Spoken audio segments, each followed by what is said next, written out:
Welcome you all for this, evening session on, how you can secure your cloud environment as well as the application that is hosted, and how the recent trend on adversarial machine learning is on the verge of in the current scenario.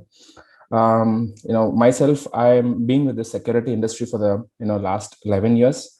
Fortunate, unfortunate reasons, I stepped out of college and had a chance to be in the security world, and had to traveled across all the verticals of security, right until from your network security, handling the data center security, then cloud security and application security. And had traveled through all the various phases and also the various scenarios of security, right before how it was from 10 years and what it is now. So just here to share my knowledge and to give you guys a perspective of how security is very important in this current day scenario. Not the person working in an organization to be known about security, but it's each and everybody's responsibility that I see going forward in this current scenario. So let's get started. Okay. Today we will, pass over some of the learnings on, what exactly happens at the website of the world. So what are the predominant attacks that happens? So if you consider these attacks, right, SQL injection, XSS is nothing but cross-site scripting. XSRF is nothing but cross-site request forgery. We have something called as OWASP. OWASP is nothing but an industry standard that everybody follows in terms of security. So essentially what happens is OWASP is nothing but an open web application security project which got established from 2001, where like-minded people across the globe come together and wanted to share their part of the security. If there is right until from bringing up some pattern which is something where a user can follow during his day-to-day life, or a developer who's doing the coding has to follow certain policies, say that number one, this has to be met, number two, this has to be met. All this where something where the OWASP was taking care of it, and now it has been in a very, very big matured state. Right until from your network, until from your adversarial machine learning, anywhere per se, OWASP has come up with the vulnerabilities, attacks, and how to mitigate them. All that has been established. So since this is a very, very vast scenario, I wanted to highlight upon these three, and there is one that follows also, because these are predominantly what every developer in an organization on a daily basis would be something has to get aware of this, because these are potential issues if getting exploited by someone from outside as a hacker or what we say as an adversary. What happens is it throws a huge cost for the organizations to mitigate it. So let's get started, and this would be something where we would be covering upon. And later part of the course, I'll touch upon some of the network security basics. What exactly? See, you guys just type google.com in your web browser, but what happens at the back is something which is more interesting to know. And apart from that, when you on a daily basis access your banking for making any transactions to NEFT or RTGS, all that, what exactly happens at the back. So is it something where dynamically an application just holds it? There should be something at the back which we also take care of. And cloud security is, I would say, it's just an add-on to a network security, because traditionally 10 years back we were all having data centers, and we hosted all our devices in the network in the data center. Now it's something where it's like more of a subscription based. It's like you go and subscribe for Spotify, you go and subscribe for Prime, all that. Same way you go and subscribe for with AWS, Google Cloud Platform, or Azure, and ask them to give you an environment with certain components which you wish for, and they just request whatever the cost for what you have asked for. So that's how the model has been going on. And later we will touch upon some of the basics on adversarial machine learning. I would like to share some of my experiences there. That is, I would say, like, you see, cloud security itself is it is an intermediate stage. Adversarial machine learning is at very, very early stage, where lots of R&D work are going on that, and a lot of hackers are trying to use adversarial machine learning to exploit a lot of networks. So with that, let's get started. Let's move ahead with the agenda. This is going to be our agenda. So initially, I will be covering about OWASP, the top 4 vulnerabilities which I discussed, which is your SQL injection, your cross-site scripting, your cross-site request forgery, and known vulnerable components. And not just to tell you about what are the attacks, I also wanted to give you an idea about how you can mitigate them. What are the patterns it is followed in an organization at the back? And some of common attacks that you guys would have heard about. So heartbleed is something very common, and people would have heard about it. And MageCat is something very much, I think, in the last 1 year or so was predominant in the market. Network security, as I said, to give you a background about what exactly happens at the network layer, like if you type a global.com, what are the phases that happens at the back, and then predominantly the emerging threats like cloud security and as well as an adversarial machine learning. So let's start with the OWASP vulnerabilities. So so this I have already given. Let me skip over to the next slide. So how does an SQL injection work? Before that, if you take OWASP, the last time when they came up together was up 2017, and they found top 10 vulnerabilities, which is listed in their site. You can go and refer to OWASP.org, and you can see the top 10 vulnerabilities, which are very much predominant in the globe, as in from a very big organization to a small SMB to a startup. What are the predominant attacks, and until at the US level, they have seen, and they have come up with the top 2017. In that, still injection vulnerability A1, what we say in OWASP terms, is predominant. So injection has various types, like OS command injection. Say for example, you're accessing an FTP server, and in that FTP server there is a accidentally the developer or the DevOps person who is working on that has accidentally enabled a shell in that OS where the application is running. You can predominantly using some of OS commands. You can type it at the URL, and you can see some results, like right until if accidentally they have stored some passwords, or if you want to execute some netstat commands, or anything predominantly you want to run, you can try it from that. So like that, injection has various forms, and typically the very critical one is SQL injection vulnerability. So what happens? Let's get started, and let's it would be like a part phases where I would discuss about how a SQL injection vulnerability works, and then I'll tell you how a vulnerable code would look at it, and how you can fix it, and as I said about the mitigation and the patterns, I would also discuss about how you can detect it early in a development life cycle. So you guys have heard about SDLC, software development life cycle model, right? So in that, how you can fix that very early before this could move into production. So we all know about SQL, right? So say you log into Facebook, or you log into Instagram, wherever you log in, your username, your password, with which you log in, are stored in a database at the back. So how does it really happen? So you see a front end, and you type in your username and password, and the front end sends this request as a get parameter, and which has been processed by the backend server, and from there it reaches to the database to validate that this username and password is present. And that backend, when it validates, when it finds that yes, the current username and password, say Satish, and the password is admin123, is present, it once it finds that the person is present, it tells the person that okay, you are allowed to come in now, and you go in to Facebook, and you can post your updates and all that. So what can be done with that actually? See, you might have recently heard about, I think very recently, 3 weeks back, there was a update from Facebook that 533 million records of users, username, password, as well as their phone numbers have been hacked, and they have been leaving the open market. You can go and search for it. There is a popular website called haveibeenpawned.com, HAVE have I been HAVEIBEN PAWNED, have I been pwned.com.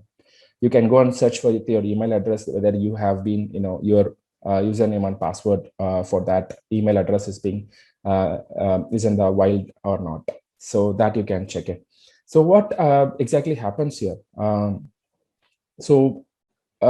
Say for example, okay, before which, what are the impacts of SQL injection? Say that a typical SQL query works is, as I already said, right, it goes to your database and it checks for your username and password, and it says that your user is present or not. In an SQL injection vulnerability, you can definitely change the entire application logic, wherein it does not alone checks for that username, but you can add up some more queries where it also gets executed in the database at the back, like retrieving all the entire username passwords, like how Facebook was hacked and all the information was brought out. Like that, you can take that, or the database, you can send out some administrative queries, like you want to drop that entire user table, or you want to drop the entire their payments related tables, or you want to drop the entire database, or crash all that can be done. So what happens is the original query intended to search for a user has been completely changed here.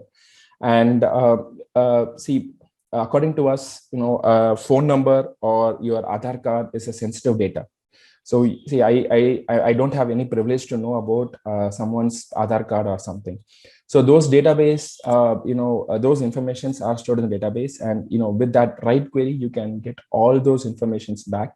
And the hacker tries to use that somewhere else, where a victim, I would say a legitimate user, falls as a victim because the organization failed to, secure their, database from, vulnerabilities like this. And not only that, they can even go and, modify the data in the database as well. Like, change the username, consider a legitimate person's name, email address can be changed, phone numbers can be changed. So what will happen, right? A bank, consider a typical bank, it is sending OTP. If the person's mobile number is changed, and if the person is requesting for an transaction, the OTP will be going to someone else's phone number, right? So those can be done. And I've already said, right, administrative commands can also be executed. Like, typically you can bring down a table, bring down a database, crash it. And it's like a devastating experience for anyone sitting at the organization level to see such things happening. So this is a typical SQL injection. SQL, what happens at the SQL level, and how an SQL injection vulnerability typically happens. When we get into seeing what exactly happens at the code level, you guys might understand what exactly it is happening. So this is a diagrammatic representation. The guy with the hoodie is a hacker. And what the hacker does is, when, say in the facebook.com, in the username field, so the hacker tries to, put in a keyword as OR 1 is equal to 1. And the comments, the quotes, the single quotes which is present are more important. So what will happen is, when this, what we call it as a typical payload, when it gets to the database, it returns query, because 1 is always equals to 1. And database, what will happen is, you can see the next part of it. So this is how it is being sent to the database, and database will execute this. And ultimately what will happen is, it will return the true statement for that. And in this true statement, it will return all the user IDs present in the database, and as well as the password field, if it is present in the table. And this will be, given back to the web server, and the web server will, print that in the browser of that hacker. Now, with just a simple payload, a payload is nothing but a typical kind of a vulnerable code. The source code, which is having a vulnerable intent for it, is being executed by the hacker. And this payload here is nothing but OR 1 is equal to 1 is executed in the database, and then it is returned back to the hacker, where he or she is getting the entire information out of an organization where the legitimate users have registered their username, password, mobile number, whatever the field per se. So how can we prevent it? But before we think about prevention, we need to understand what is the problem actually. That's a typical mindset that everybody is focused on in the industry now. Say a typical developer in some other say an XX organization who's working for it, and say that the developer is building that application, and the web server which we are talking about is a backend, and the vulnerable code which is present here is something where the developer is has coded it actually. So what will happen here? So the same logic which I had told you, right? So here what happens? The first line is where the SQL query is present, and the request.get parameter in Java means that it is requesting the customer name. Customer name here is nothing but the user ID which the hacker is sending it out, and that is getting connected to the database, and the query is executed. So in this vulnerable code, what exactly happens is the hacker would append with this SQL query either 3 is equal to 3 or 1 is equal to 1 or 50,000 equal to 50,000, or he or she would just put a name and put a double dash, which means that to comment everything after whatever it is coming. So in these typical cases, when a attacker is sending these two parameters separately, could run this by the database, and the database would think that these are very legitimate queries, and it would run. In either of these cases, it is going to return the entire user data here. So here he has requested, the hacker has requested for the account balance from the user data table, and running an vulnerability code with this payload would return all the account balance of all the users present. This is a very, very critical issue when you are in the payment side of the world, like companies which are handling payments data for many organizations or many users. So the developer has coded that, and someone as a security engineer, you as a security engineer, has taken have seen this during your penetration testing. What are you going to do for that? So when you found such a thing, OWASP, which I said earlier, gives you some mitigation patterns which they have tested out in many big organizations across the globe, and they have found that these are very effective ways to do it. In your typical vulnerable Java code, what you can do is, instead of you append your customer name as a separate as into a separate variable as you did before. After that, you have to append a state prevention mechanism called prepared statement. So what happens with the prepared statement? So prepared statement, consider the issue is found and the developer is asked to fix this, and the developer has fixed this code. So let's see a typical process. What happens? The same attacker sends this code and uses the payload 1 is equal to 1 or John, and put a double dash into that. And what exactly happens is, when it's getting executed, the typical code, when it's getting executed by the database, it will just take this as the statement would just create this as a template in the database, but it will wait until it receives the parameter customer name, and then it gets executed. In that case, that 1 is equal to 1 will not get executed. It will wait until the customer name comes from the user, or here the hacker is trying that, so it will not get executed at all. And ultimately, this is a mitigation pattern which will help the organizations to save from malicious payload request, like what we saw before. This is a very basic example that I have given, and there are many companies, I would say in the past, have failed to implement such a small mitigation pattern, but they have faced huge issues. There are various ways of SQL injections in the market. Like a very advanced one would be something called as a blind SQL injection.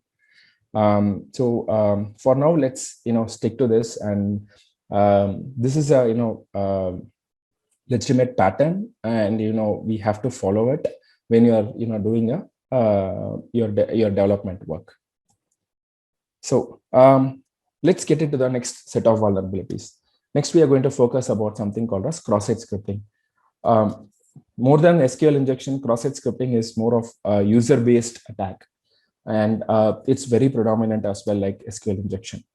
And it happens at the client side. Say your typical username password if you are logging into some social media website or some other website that you have signed in for, you always have a JavaScript appended into your HTML page.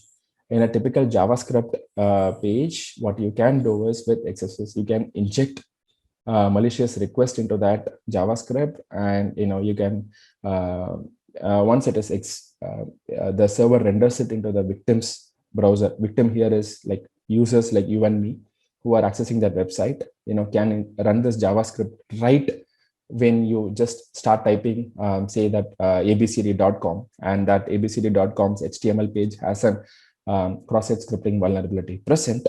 And the moment you type and hit enter, and when the page is loaded from the server to the your browser, the script to execute cross-site scripting can load and get the vulnerability that it is meant for.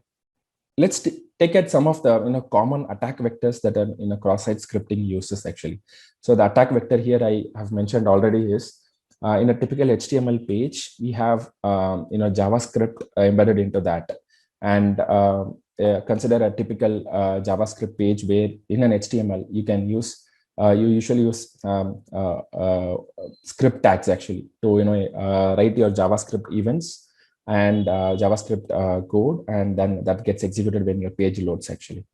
Or you can even write when you have JS events like on load or on error, and also in the body tag of that HTML, you can typical points where you can see cross-site scripting can be injected and loaded into the website of that server. When you consider cross-site scripting, there are three types of cross-site scripting. One is called stored cross-site scripting. Another is called the reflected cross-site scripting. Another is called as third one is called as a DOM-based XSS. So let's see them in detail what exactly they mean. So a typical cross-site scripting has three types. Okay, let me explain this with this image. So let's take a stored cross-site scripting. So in a stored cross-site scripting, what happens is during the hacker is trying to do some reconnaissance. Reconnaissance is nothing but when the hacker finds some website in the open internet and tries to run some tools against it, and finds that there is an open vulnerability, and what the person does is essentially finds that that the script tag has an possibility of injecting a malicious script just to take the cookie out of the user machine. In a typical scenario like that, what can happen is the person, the hacker, injects the malicious code to take the cookie out of victim's browser and send it to the website of the hacker so that he or she can take control of it, or to his or her email ID, so that they can use it, the hacker can use it at later point of the time. So what will happen is the typical user access the website which is vulnerable to stored XSS, and what exactly happens is so if you can see the website, the injects a malicious script and it is there in the website, and it gets loaded into the user's browser.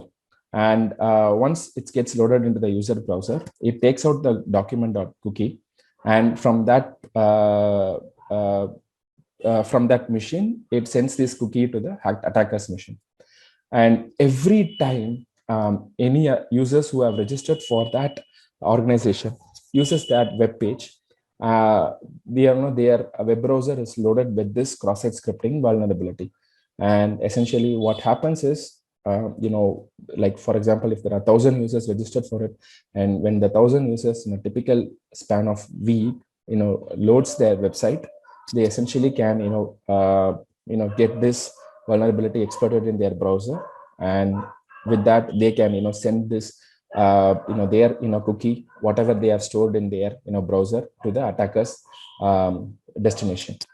So this is something called as a stored cross-site scripting, where it's something where the payload, I would say the malicious script or the code is present directly in the web server of that organization, and it gets loaded automatically into the victim's browser when they access the web server website. So what happens in a reflected cross-site scripting? So the reflected cross-site scripting is a little bit different from stored XSS.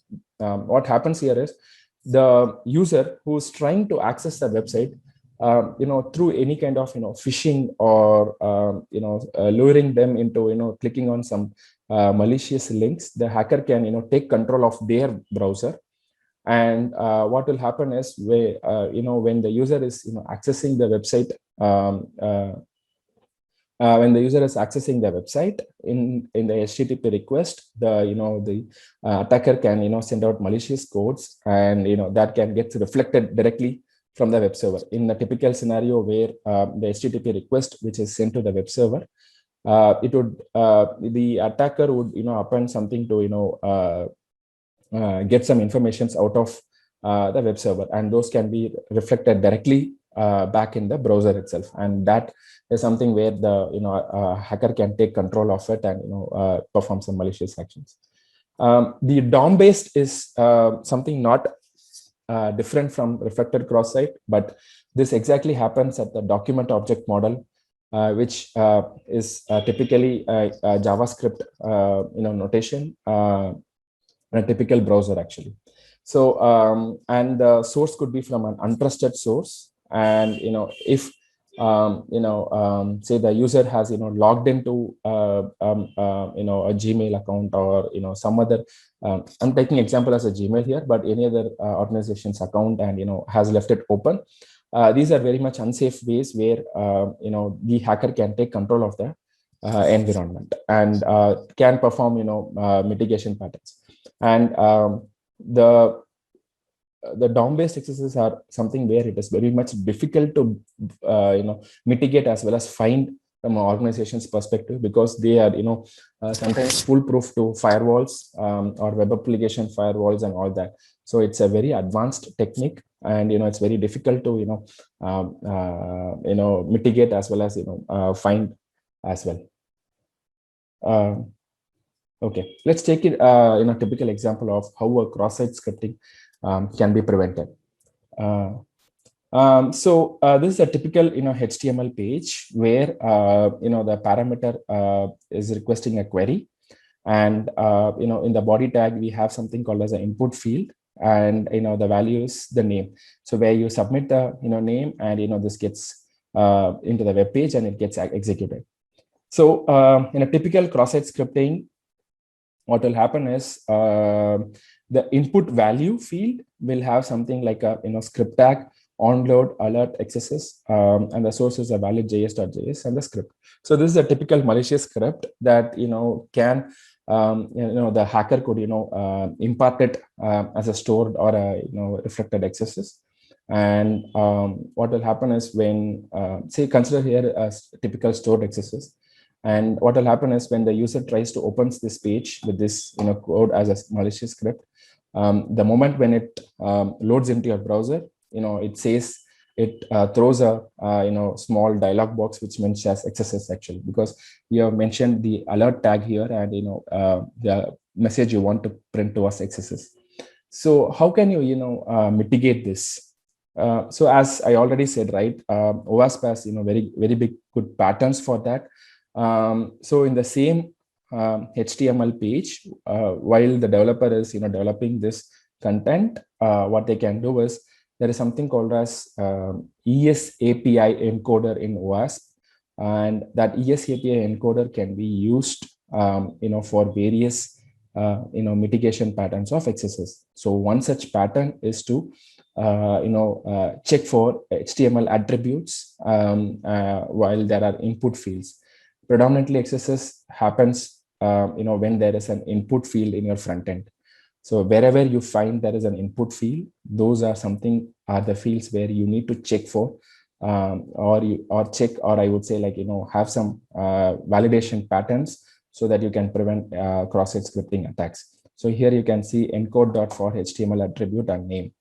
So when the user is logging in and types his or her name, and also includes a malicious script like what we saw here, script onload, alert, and error. When it is passed through this field, so this one, what will happen is when it passes through this encode.for HTML attribute, parameter in ES API module. So it will remove the lesser than symbol before script, and the greater than symbol is whatever is present here. And also what will happen is it will remove some of the quotation marks as well as the forward and the backward slash.